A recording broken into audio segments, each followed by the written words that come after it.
Assalamualaikum and good day. Okay, now let me move to the second topic about simple present value under the meanings of interest rates. The present value or PV, also known as present discounted value in economics and finance, is the worth of the expected income streams as of the valuation dates. Because money has interest earning potentials, or the time value of money, the present value is normally less than the future value, unless interest rates are zero or negative, in which case that present value will be equal to or greater than the future value. A dollar today is worth more than a dollar tomorrow. It's a simple way to describe time value. Worth more suggests that it has a higher value. A dollar today is worth more than a dollar tomorrow because it can be invested and earns a day's worth of interest, resulting in a total worth greater than a dollar tomorrow. Present discounted value is based on the common sense notions that a dollar of cash flow paid to you 1 year from now is worth less than the dollar paid to you today. Why? Because you could invest the dollar in a saving account that earn interest and have more than a dollar in 1 year. In a simple loan terms, here is the concepts of present value. The first one is loan principles, the amounts of money that the lender lends to the borrower. The maturity date or the maturity date, the dates on which the loan must be repaid. The loan terms is the time between the start of the loans and the maturity dates. Interest payments, the cash amounts that the borrower must pay to lender for the use of the loan principles. And the last one, simple interest rates, is the amounts of interest paid divided by the loan principal.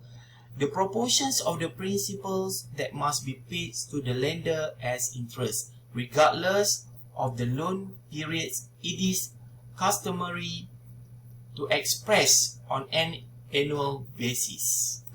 The present value applications, there are 4 basic types of credit instrument which incorporate present value concepts, which is simple loans and fixed payment loan, coupon bonds and discount bonds.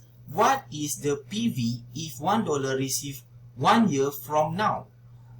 The previous example reinforced the concept that 100 today is preferable to $100 a year from now, since today $100 could be lent out or deposited at 10% interest to be worth 110 in 1 year from now, or 121 in 2 years, or 133 in 3 years. This is the formula for present value of cash flow.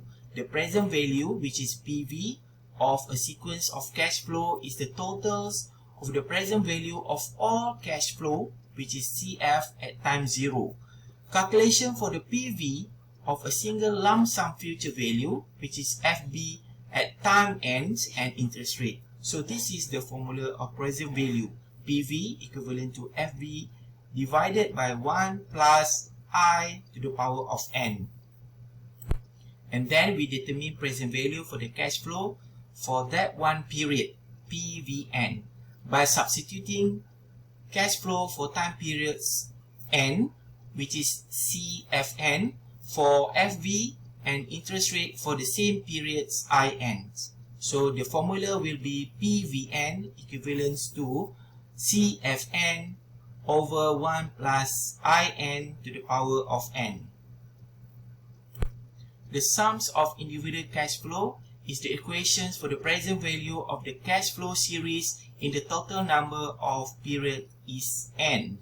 So the formula will be PV equivalent to the sums of n periods to the end, which is CFN over 1 plus IN to the power of n. This n show the sums of the periods of the loans from year 1 to year 10 or year 15 or year 20. Now look at the examples of how to calculate the PV. So if interest rate is 11%, for the periods of N is 5 years and the CF is 500. We just plug in all the informations into the formula. We will use this formula to calculate the present value for the cash flow that have been given the informations. So the formula will be PV5 is equivalent to CF5 over 1 plus I5 to the power of 5. So after substituting all this, so we get the PV5 is equivalent to $296.73 for the. This means today cash flow 500 with the interest rates of 11%. In 5 years from now, its value is only $296.73 only. But if you invest that 500, it will increase from 500 to $796.73 in your account. Now let we move our discussions about the subtopic of yields to maturity. Yield to maturity or YTM is all about the buying or purchasing or selling the bonds. It is similar to current yield, divides annual cash flow from a bond by its market price to assess how much money may be made by purchasing and keeping a bond for a year. On the other hand, account for the present value of bond future coupon payments, unlike current yield. To put it another way, it takes the time worth of money into account, whereas a simple current yield calculations does not. As a result, it is frequently seen as a more complex method of determining a bond returns. There are a few popular versions of yield to maturity that account for bonds with embedded options. The first one is the yield to call, YTC. It's based on the assumptions that the bond will be called. That is, the issuer repurchase a bond before it matures, resulting in a shorter cash flow terms. The YTC is calculated based on the expectations that the bond will be called as soon as possible and financially feasible. The second one is yield to put. It's similar to yield to call, except that a put bond under holder can opt to sell the bond back to the issuer at a fixed price depending on the bond terms. The YTP is calculated assuming that bonds will be returned to the issuer as soon as possible and financially reasonable. And the last one, when the bond has numerous choices, the yield to worth YTW computations is utilized. For instance, if an investor was analyzing a bond having both calls and put provisions, the YTW would be calculated using the options terms with the lowest yield. The uses of the yields to maturity. It is a valuable tool to determining whether or not purchasing a bond in a suitable investment. A needed yield will be determined by an investor, which is the returns on the bonds that will make the bonds worthwhile. When the investor knows that yield to maturity of a bonds they are considering buying, they can compare it to the needed yield to see if the bond is a good investment. Because yield to maturity is expressed as an annual rate independent of the bond terms to maturity, it can be used to compare bonds with varied maturities and coupons. The importance of yield to maturity. That is, the most important aspect of yield to maturity is that it allows investors to compare different securities and the profit they may expect from each. It is crucial in deciding which securities to include in their portfolios. It's also valuable since it allows investors to get a sense of how changes in market circumstances can affect their portfolio, because yields rise when asset falls in the price and vice versa. How yield to maturity will be calculated? In most cases, yield to maturity is presented as an annual percentage rate, which is APR that we have discussed earlier. It's calculated by applying the following formula. So this is the formula of yield to maturity, which is C plus FB minus PV over by T over FB plus PV over 2. You can refer this formula in detail in the flipbook provided. The examples of yield to maturity calculations. First, we assume that the bonds with face value of 1000 is available on the market for 850. It's a fairly common face value for bonds. The yearly coupons on these bonds are $150. The bond coupon rate is 15% and it will mature in 7 years. So we just plug all the information into the formula. So it will be the yield maturity is 18.53%. So with this approximated yield to maturity with 18.53%, so the consumer have to think whether they want to purchase or to sell or to keep the bonds in the market.